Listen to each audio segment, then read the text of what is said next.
Sahabat Ruang Diri, melogikakan Tuhan atau merasionalisasikan Tuhan. Bisakah Tuhan dilogikakan? Bisakah Tuhan dirasionalisasikan? Nah, sebelumnya saya mau iklan bagi sahabat-sahabat yang pengen sarung batik seperti ini. Ini sarung batik. Harganya murah, Anda bisa pergi ke Jogja, kemudian ke Pasar Beringharjo. Di sana banyak sekali sarung-sarung batik yang bagus-bagus seperti ini. Bisa Anda buat untuk kegiatan apa saja, dari tidur sampai ibadah.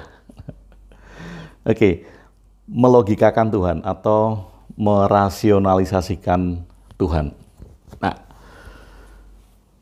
beberapa waktu yang lalu, beberapa saat yang lalu, seseorang teman mengirimi saya sebuah video, ada penceramah agama yang mencoba untuk melogikakan Tuhan agar orang-orang yakin bahwa Tuhan di dalam agamanya itu bisa dilogikakan, kemudian bisa diimani, dan tujuannya tentu saja banyak orang yang akan mengikuti dari Tuhan yang logis ini, Tuhan tapi logis. Kemudian banyak pula yang menghubung-hubungkan dengan sains. Jadi penelitian-penelitian sains ini dihubungkan bahwa itu merupakan beberapa hal pembuktian tentang adanya Tuhan.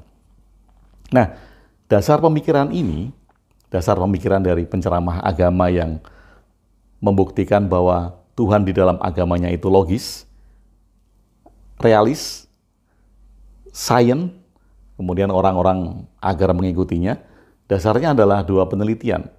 Penelitian deduktif dan penelitian induktif. Apa sih dasar pemikiran dari penelitian deduksi dan induksi ini? Jadi ada dua, penelitian induksi, penelitian deduksi. Penelitian deduksi ini berawal dari sebuah konsep, dari sebuah teori, kemudian dicarikan faktanya. Jadi dari hal yang umum, yang luas, kemudian dikerucutkan. Jadi ini seperti segitiga terbalik. Kita bicara hal yang luas dulu, konsepnya, teorinya, kemudian dicarikan faktanya.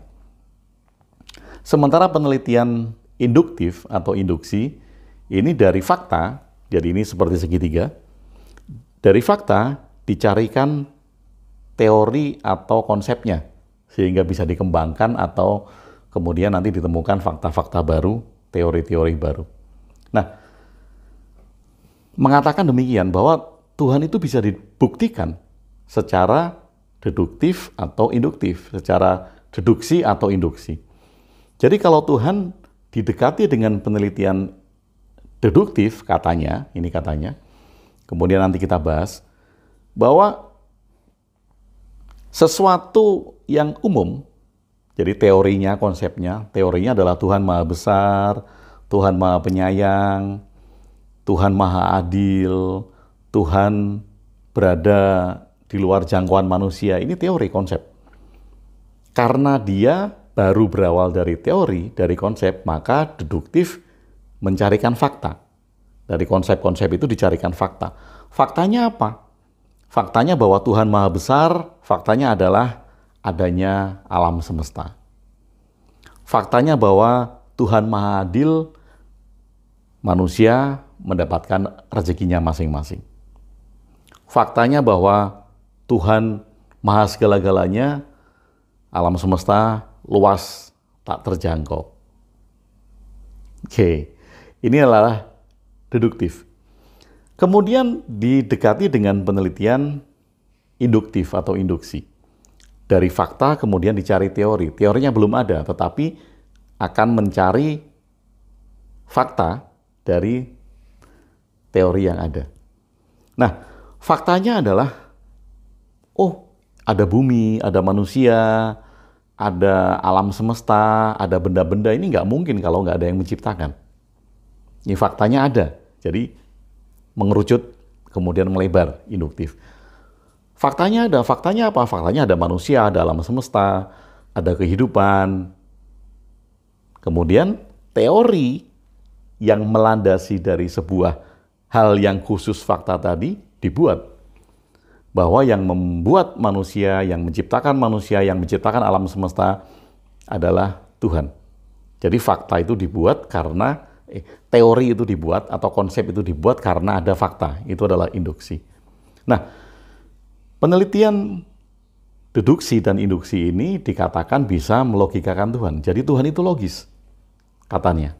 Tuhan logis. Kalau Tuhan didekati dengan deduksi, sekali lagi, teori-teori yang ada, konsep-konsep yang ada, faktanya ada. Kalau teorinya Tuhan Maha Pencipta, faktanya adalah ada dunia, ada manusia, deduksi, masuk katanya. Tetapi mari kita lihat siapa yang kemudian membuktikan fakta tersebut. Apakah fakta itu membuktikan dari teori yang ada?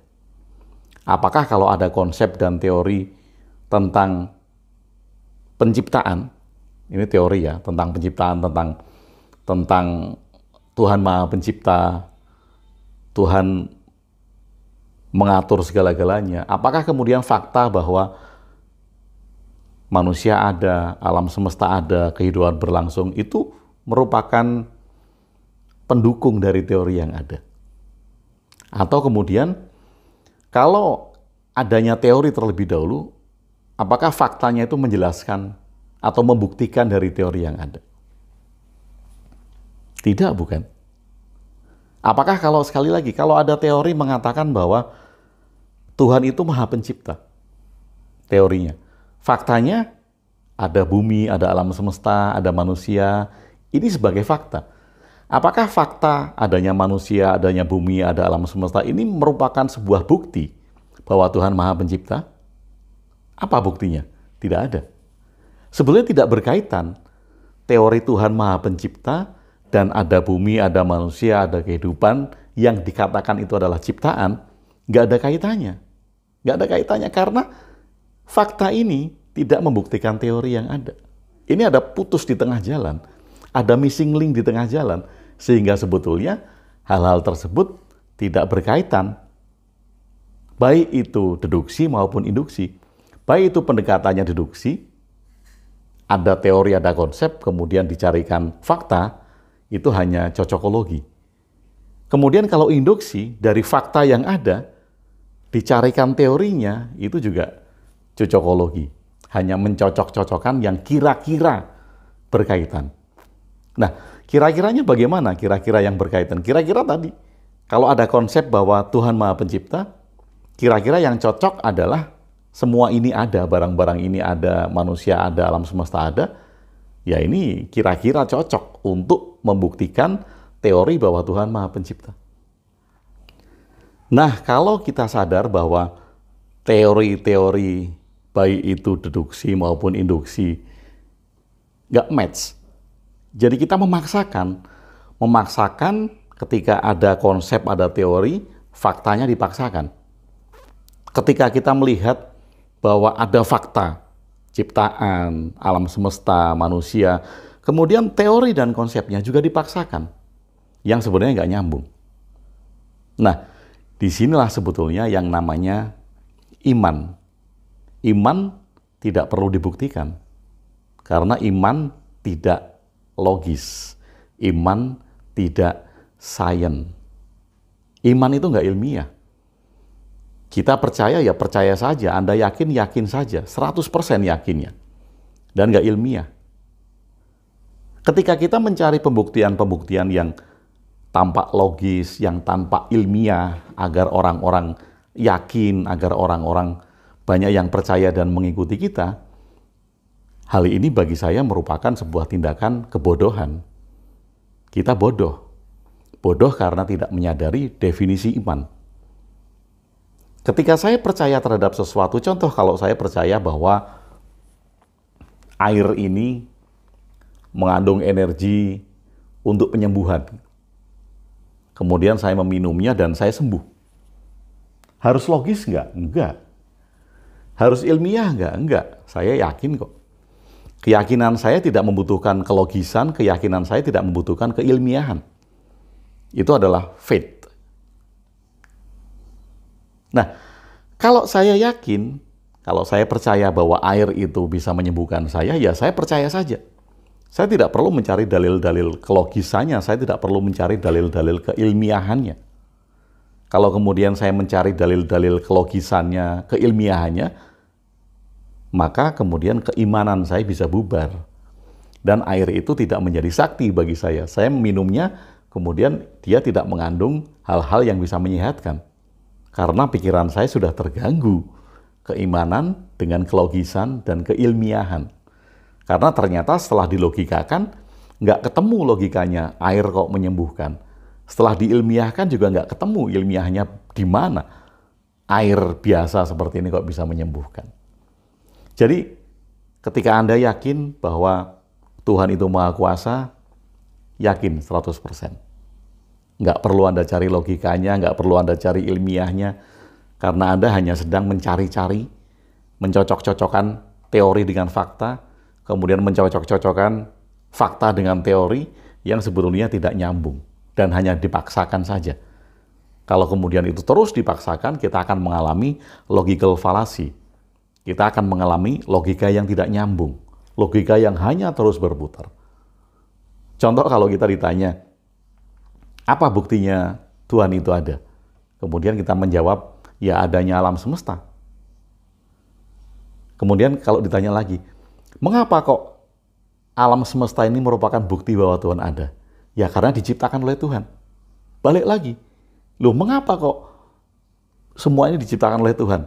Ya karena Tuhan ada. Jadi nggak akan selesai-selesai. Ini logika-logika yang salah. Sekali lagi, ketika kita bicara masalah iman, jangan bicara tentang logika, jangan bicara tentang keilmiahan. Iman adalah keyakinan Anda. Tidak ada yang salah ketika Anda mengimani bahwa Tuhan itu ada, tidak ada yang salah. Itu adalah iman Anda. Ketika orang lain mengimani Tuhan itu tidak ada, ya tidak salah karena dia mengimani apa yang diyakininya. Iman merupakan langkah pribadi masing-masing manusia untuk berjalan di muka bumi dan kehidupan ini. Jadi kita tidak bisa ngerusui, kalau dalam bahasa Jawa, tidak bisa ngerecoki keimanan orang lain. Nah, yang jadi masalah sekarang adalah beberapa orang, ada kelompok-kelompok yang mencoba untuk memaksakan keimanannya kepada orang lain, memaksakan orang lain untuk mempercayainya dengan mengemukakan bukti-bukti bahwa Tuhan itu tampak logis, Tuhan tampak rasional, Tuhan tampak ilmiah. Sahabat Ruang Diri. Jadi sebenarnya Tuhan itu logis nggak sih? Tuhan itu ilmiah nggak sih? Tuhan itu rasional nggak sih? Sebetulnya kita semuanya sudah setuju di awal ketika kita meyakini bahwa Tuhan tidak menyerupai apapun juga. Tuhan tidak beranak dan tidak diperanakkan. Ketika dia tidak menyerupai apapun juga, artinya dia nggak logis. Ketika sesuatu yang ada di dunia ini tidak menyerupai apapun juga, dia nggak rasional. Ketika sesuatu itu tidak menyerupai apapun juga, dia nggak ilmiah. Nah, kalau kita dari awal meyakini bahwa Tuhan tidak menyerupai apapun juga yang ada, maka jelas itu tidak logis, tidak rasional, dan tidak ilmiah. Tetapi kemudian apakah salah bila manusia mengimani sesuatu, meyakini sesuatu yang tidak logis, tidak rasional, dan tidak ilmiah? Nggak ada yang salah. Namanya keimanan kok. Iman adalah yakin 100%. Apapun yang diyakininya, karena dia yakin 100%, bagi dirinya adalah oke-oke saja. Sesuatu yang tidak logis, yang tidak rasional, yang tidak ilmiah, itu merupakan hal yang diyakini 100%. Jadi mengapa harus dicari kelogisannya? Mengapa harus dicari kerasionalitasnya?